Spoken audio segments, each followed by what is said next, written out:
Well, hello and welcome. My name is Rick Adams from practicalcsm.com and from the Success Hub, which, if you haven't heard of it before, is a completely free community and resource portal for all existing and aspiring customer success professionals. And today's guest on our podcast is the one and only Guy Nirpaz.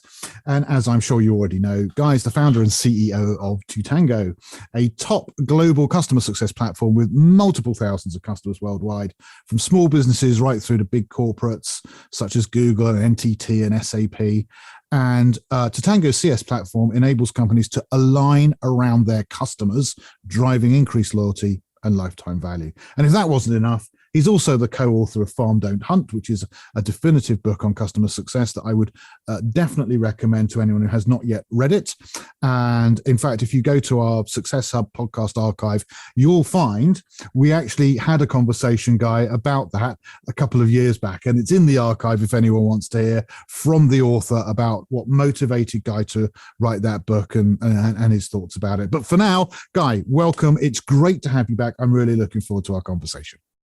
Thanks, Rick. Happy to be back as always.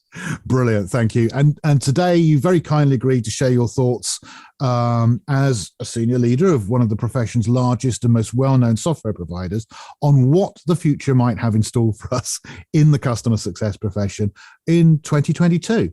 Now, last year in 2020, this time last year, you were kind enough to join us to discuss your thoughts on 4 challenges for the customer success profession that you had identified for the year ahead, i.e. the one we've just undergone. And these are quite interesting. So I'm going to put you on the spot now. What were they? These were, number 1, operating in a very uncertain and constantly changing environment. Number 2, transitioning to the new normal, the remote from everywhere world. Number 3, re-implementing the customer journey and interaction model for a new digital-first world. And number 4, competing in the new world whilst keeping customers top of mind and demonstrating value. So, Guy. Not bad, huh? I would say so. Yeah. What do you think? Yeah, no, I think ultimately that we are all in a new world. Every time we think we're kind of getting back to the old normal, there's another strain that is hitting the market. So there's a new version of COVID that is coming up, and I'm joking, but I think it's super hard for everyone to really understand, kind of put the finger of what is the normal, and that keeps on changing. And it's sometimes it's more open and sometimes it's closer, and so forth. And that's hard. It's just difficult to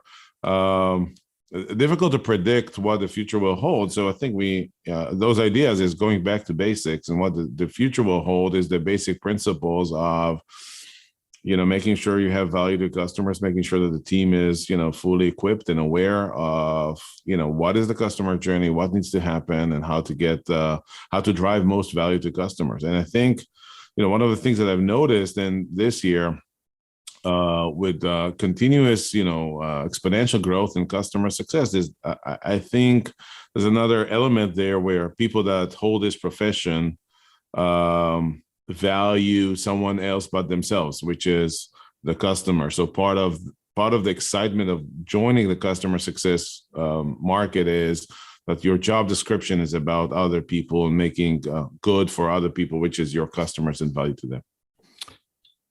Makes sense to me. So, I mean, in a sense, perhaps, to me, what it sounds like is if 2020 was the year of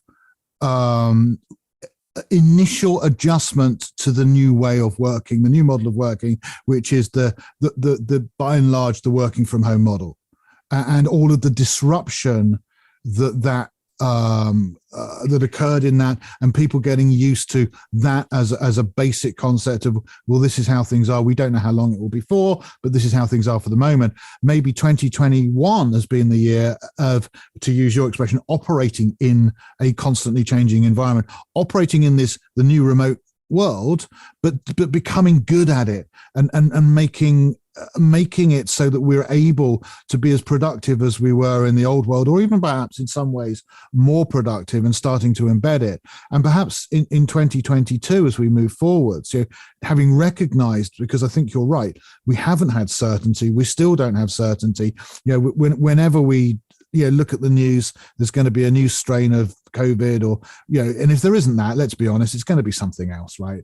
So whatever it's going to be, we know now to continue to expect to not know what's going to hit us next and to have to deal with it. So maybe 2022 is the year of going back to thinking about how do we excel at the basics whilst operating in this constantly changing environment.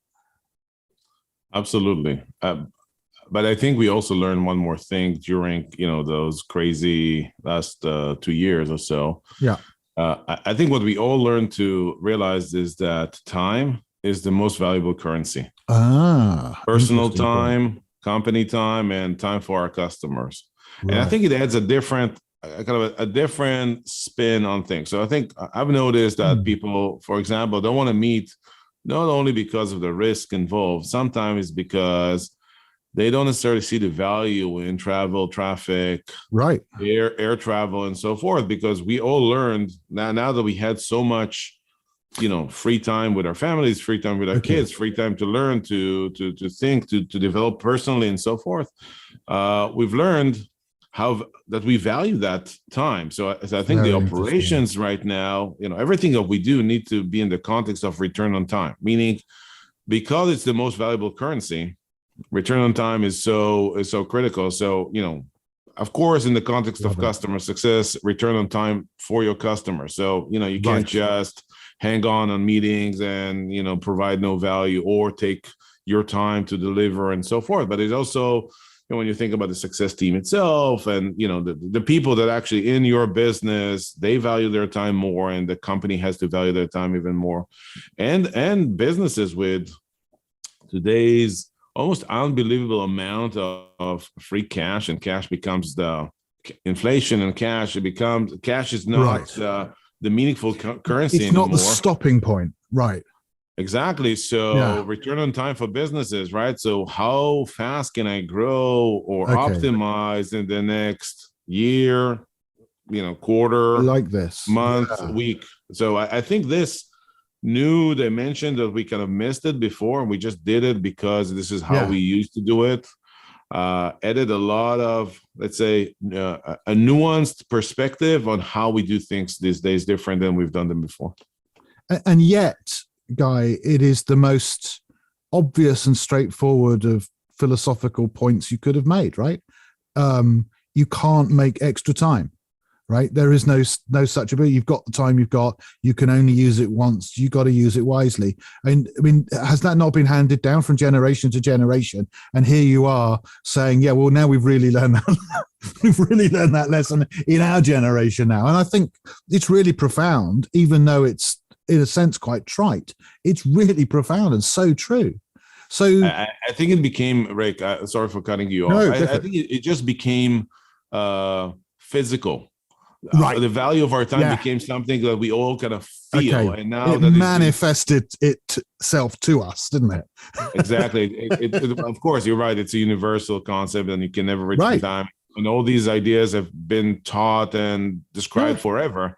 Right. But all of a sudden, sitting 30 minutes, 45 minutes in traffic makes you wonder if you could have done something more useful at that time. And we have ways to do it these days, which are, so, I think everyone, I for sure think about every trip and every drive and every activity. Is it, does it respect the return on time? And as a business leader, I'm thinking, are we doing what we need to do in December in order to maximize the return on time for the business, for the employees, for the customers? Okay. Yeah.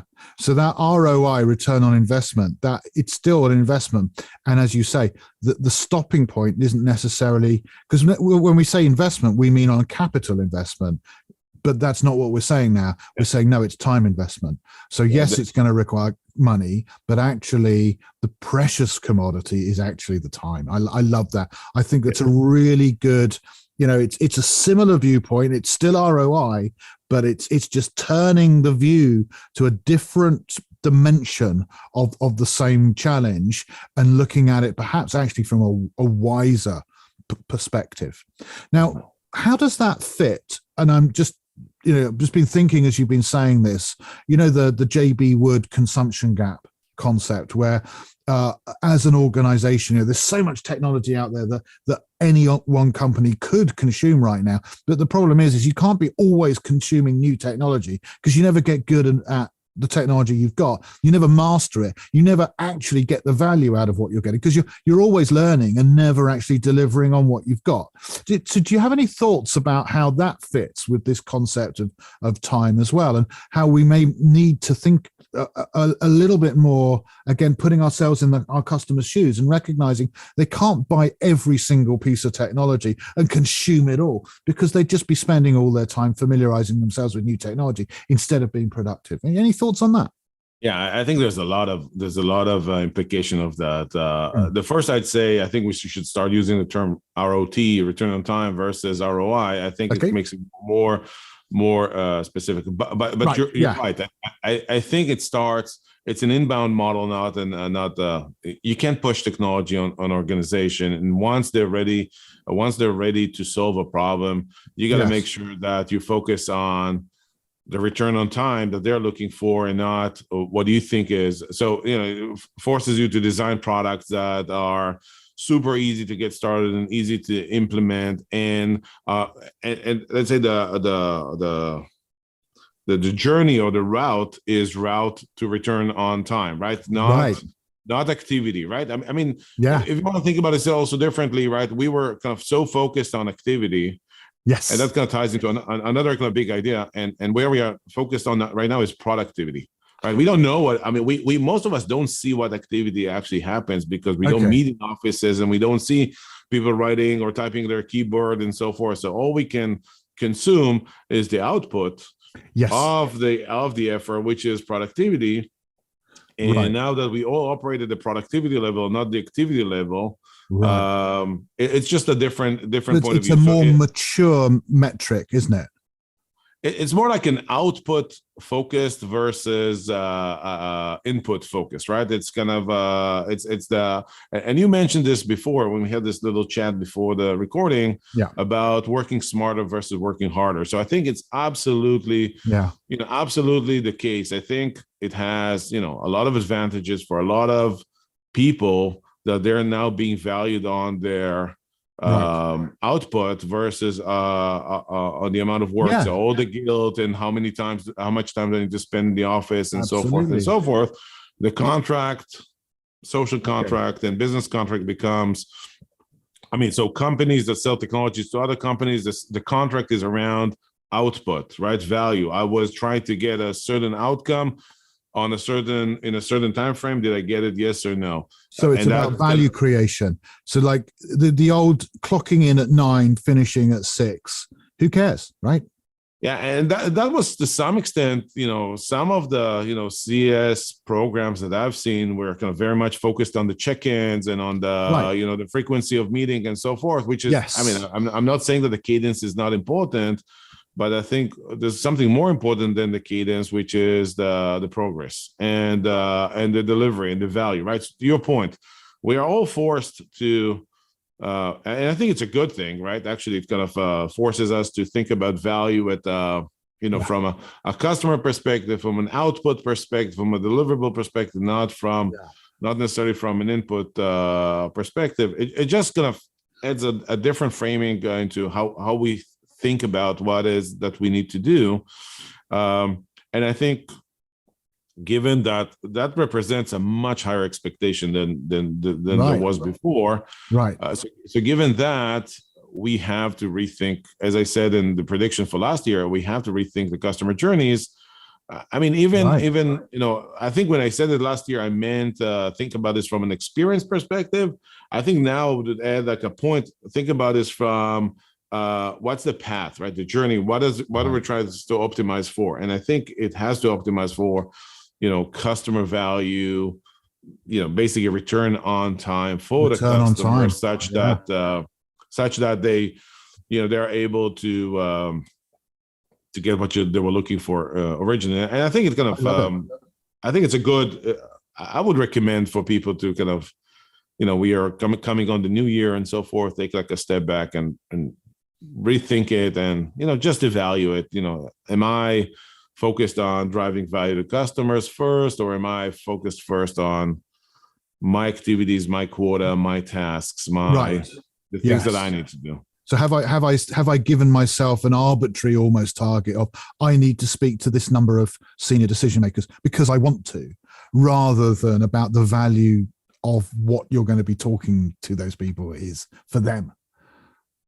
Yeah, I think it forces a much deeper understanding of what is the value customers are looking to get from. I'm not suggesting that we kind of customize everything. I'm just saying that it's just a kind of a point of view. I think it's. No, I love it. I think you're onto something here. And are you familiar with the concept of net present value, NPV?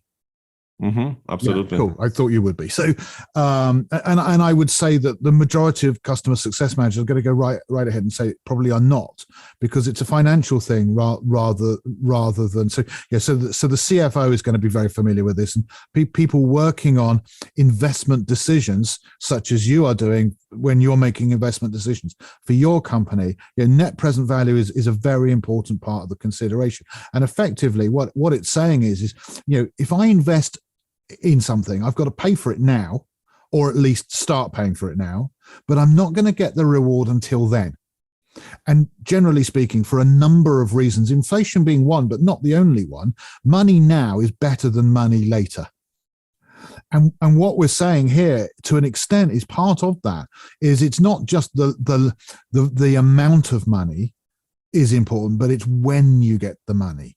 So from a customer's perspective, that ROT, the return on time, is very much tied up in what a good CFO will be considering when they're making investment decisions. Shall I invest in this or shall I invest in that? Because what they're looking for is just how much of a return do I get?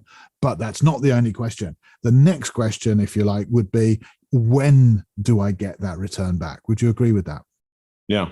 No, absolutely.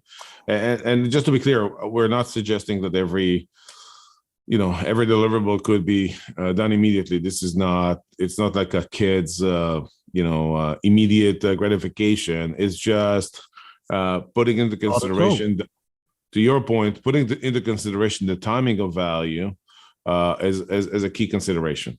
Doesn't mean that it's now, but the timing of value is critical as well. I would say so. And I would say that, again, obviously, every implementation of every product and every organization is either greatly or just slightly different to every other one, of course. But, in the great scheme of things, generally speaking, what we're saying is that part of the customer success manager's role is to try as best they can to move the value creation forwards to be as early as possible, so that the customer starts to get value as quickly as possible and continues to get the maximum value as quickly as possible, because that will mean that the overall return is greatest. Absolutely. Yeah. Okay. Compound interest theory. You're right. Absolutely right. Yeah. For example. Yeah, absolutely right. So I think that is quite an exciting concept moving into 2022, to be saying to our customers, okay, we value your time, and we value the fact that you don't just want the best result, you want the best result as quickly as possible, for the least amount of effort as possible, because there's other things you could be doing in the time we give you back. So let's try and give you back that time so you can do other stuff whilst getting to the result that you need from this. So yeah, I love it. Good. Any other thoughts about moving forwards into 2022? Do you see any specific change occurring? Is it more of the same that we've had in 2021? Is there something coming over the horizon specifically? Is it just unknown? I got to say, I feel very much everything's up in the air, is my feeling at the moment. I wanted to say something about the management environment, but I'd say, just to kind of riff on what we said last year, is I think if you wanna win, or you want to compete effectively, you gotta learn how to work in uncertain environment, embrace it, and execute as fast as possible. That kind of forces a lot of agility, meaning that ability that also goes into return on time and timing from a different perspective, but it does forces you to be able to make decisions based on information that you have right now and move super quickly, get the results super quickly, and be able to change if needed. And that's kind of the nature of, agility in the business sense, where you're not beholden to decisions from a year ago, given changing circumstances. And that kind of leads me to the next point, which is I've got a lot of empathy to all the leaders out there. I think this is, one of the most difficult times that I've seen in business to lead people because of, all those, environmental changes and so forth. And I think the frontline leaders, the team leads, the group leads are basically the people that have the highest, the biggest challenge these days, because they are the company, they are the culture, they are the mission, they're the vision. Right. They are the mother, they're the father, they are everything to their teams, because there's no physical office anymore. Right. Although, as a CEO, I'm trying to meet the entire company at least once every 2 weeks. But I think it's not that meaningful as, the day-to-day team level engagement and so forth. I think it has always been a challenge for CSMs that they felt that they're, sometimes all alone in front of the customer. So they're the company to the customer and so forth. So all I say is, kudos to all the leaders out there that are leading people these days. It's just, unbelievable to do a great job in this environment. It's just, I have so much respect for those frontline leaders these days. I think that if you are a good leader in 2021, 2022, you're an amazing leader. That's kind of my point of view here.